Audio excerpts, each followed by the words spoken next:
They didn't just reject me, they ripped my test in half in front of a full room, while my own sister sat there, sipping coffee like it was sport. But the man who walked in next? He wasn't just an executive. He was my fiancé. And everything they thought they controlled, it unraveled in minutes. If you've ever watched someone underestimate you, and then had to prove them wrong, stick around. This one's for you. My name is Marin. I'm 32 years old, and this is the day my sister tried to erase me. Again. But this time, I didn't let her. I walked into that conference room at Valison Technologies like someone stepping into a courtroom, not an interview. The walls were all glass, clear, cold, and reflective enough that I could see my own nervous smile trying to hold itself together. My heels clicked softly on the tile. My resume folder was warm from how tightly I'd been holding it on the subway. The logo on the screen behind the panel glowed like a spotlight, watching me. Around the room, other candidates were already seated, polished, confident, dressed like they'd walked off a magazine cover. I took the last chair. Slightly off-center, slightly out of place. It fit. Then she walked in. Vivian, silk blouse, designer mug, hair pulled back like a judge ready to rule. She didn't even blink when she saw me. Not a smile, not a nod. Just walked right past me and sat at the head of the panel, like I was a stranger. 7 years since she sabotaged my first shot at a real job, and here she was again, sipping coffee while the room buzzed with HR jargon. No one knew what was coming, not them, not even her. But I did, because this time I wasn't here for her approval. I was here to remember who I really was. I didn't always know how to fight back. There was a time I thought staying quiet was the best way to keep peace, especially in a family like mine. Vivian had always been the star, the one with the degrees, the titles, the praise. I was just the thoughtful one, the kind one, the one who everyone said had potential, but not quite enough. I used to believe her when she said I didn't belong in rooms like this. But what she never saw were the nights I stayed up, reading manuals on systems architecture while my friends were out at bars. Or the way I stitched together freelance contracts just to keep my head above water. My ex once called it a cute little phase. This thing I was building.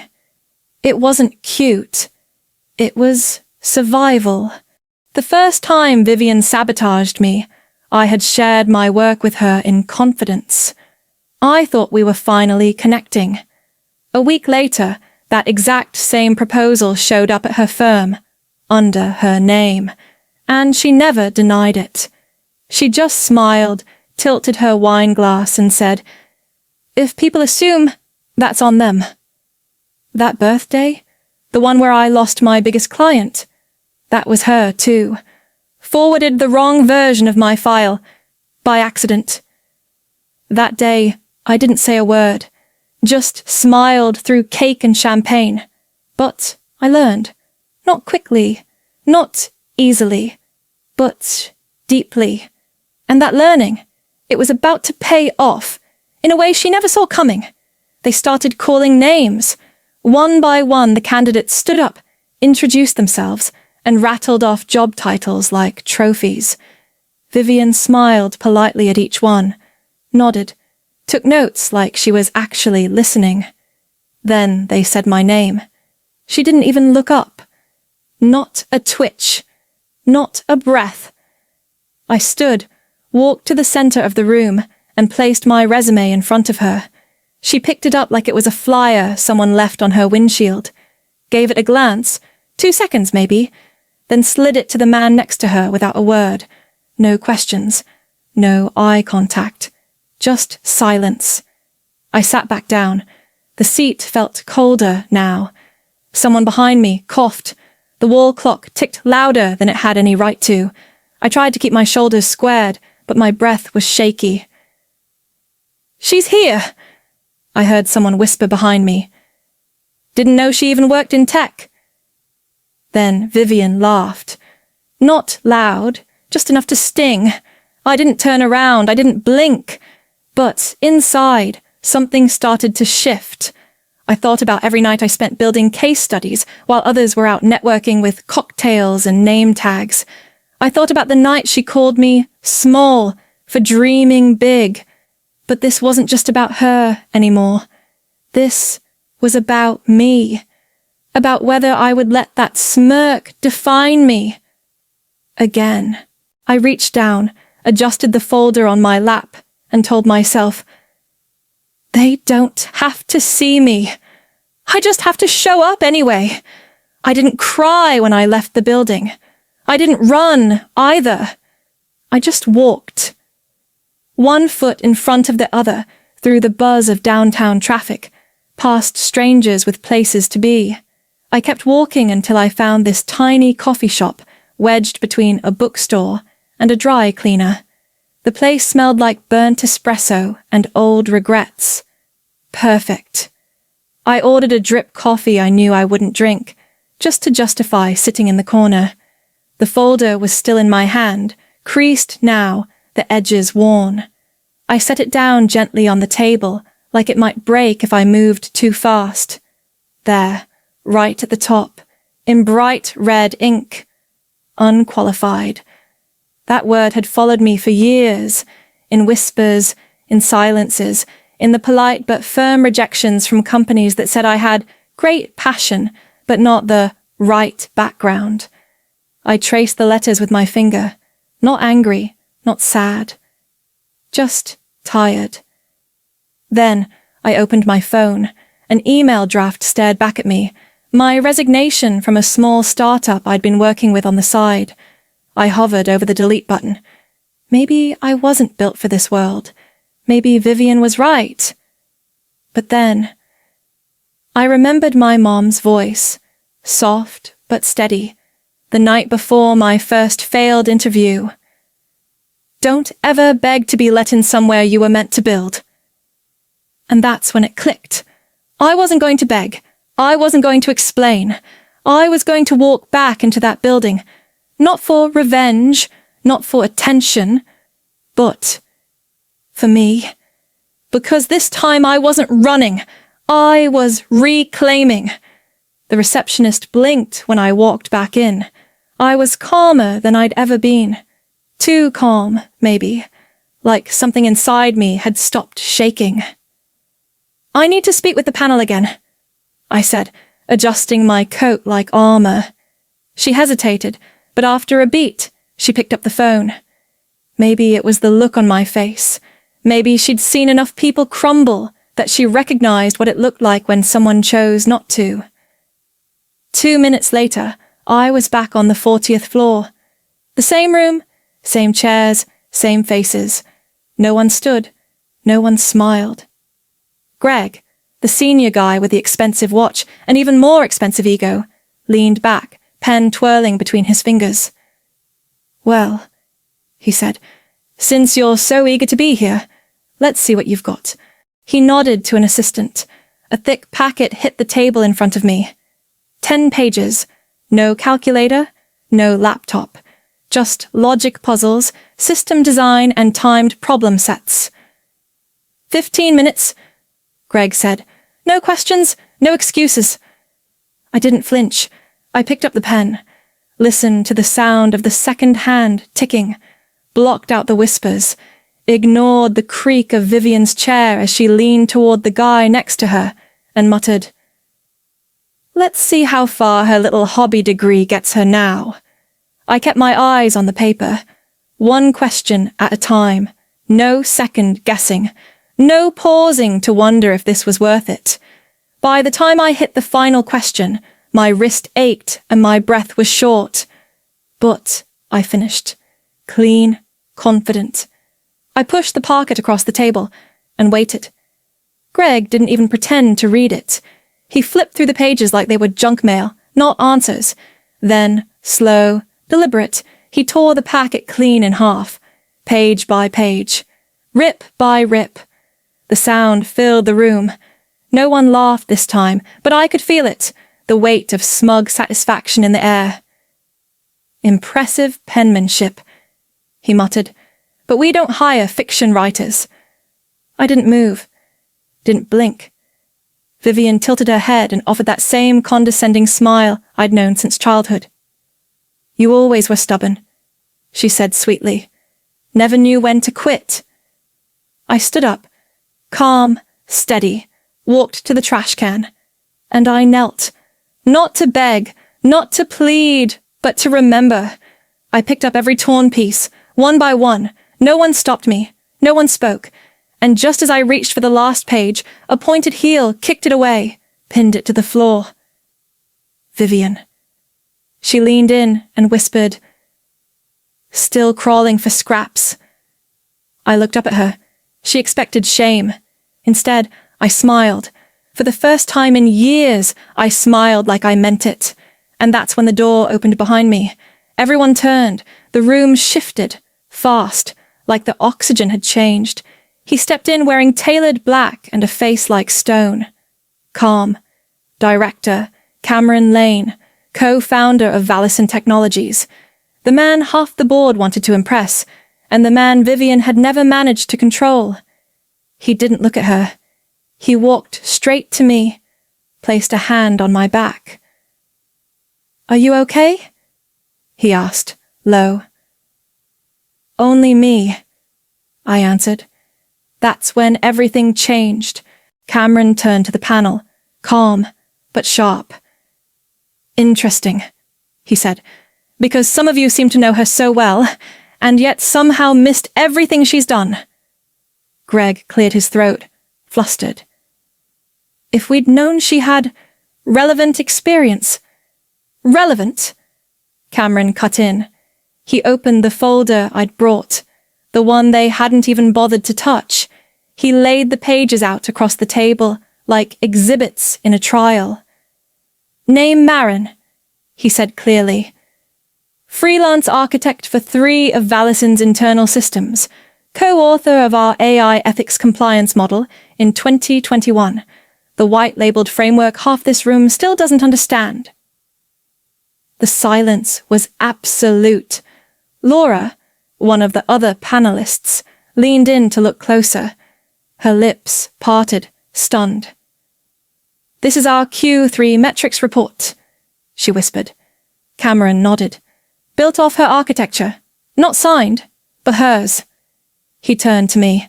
"Anything you'd like to add?"